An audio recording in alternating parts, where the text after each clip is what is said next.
телеграм канали Рядовка хабар дод ки пулис аз субҳи 26 октябр дар минтақаи Сосенская дар Новая Москва рейди густурдаеро ба зидди муҳоҷирон баро андохтааст. гуфта мешавад, дар ин минтақа танҳо шумораи муҳоҷирони расман сабти ном шуда аз 66 000 бештар аст. аз субҳ дар ин ҷо рейди пулис рафта истодааст. тамоми роҳҳоро бастаанд. хабар доданд ба Рядовка сокинони маҳаллӣ.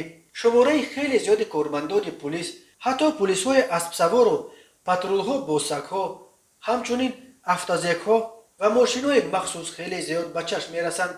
мошинҳоро ҳам манъ карда санадҳоро тафтиш мекунанд. ба гуфтаи сокинон, кормандони пулис асосан асноди муҳоҷиронро ҳангоми баромадан аз истгоҳи метрои Прокшина ва дар чорроҳаи тарафи маҷтамаи истиқомати Испанский квартали, ки дар байни метро ва маркази савдои умдаву чаканаи Фудсити ҷойгир шудааст, тафтиш мекунанд.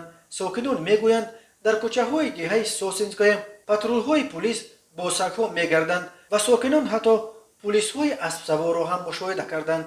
нашрия инро истисно мекунад ки ин рейд метавонад ба хабари як рӯз қабл нашр шуда дар шабакаҳои иҷтимоӣ дар бораи ташкили отрядҳои худдифоъ дар Сосенская рабт дода шуда бошад.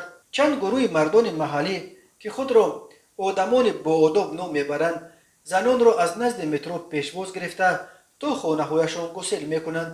онҳо гуфтанд ки бо ин роҳ мехоҳанд занони маҳаллиро аз муҳоҷирон ҳимоят кунанд. дар Фудсити садҳо муҳоҷири корӣ аз ҷумла муҳоҷирони тоҷик кор мекунанд.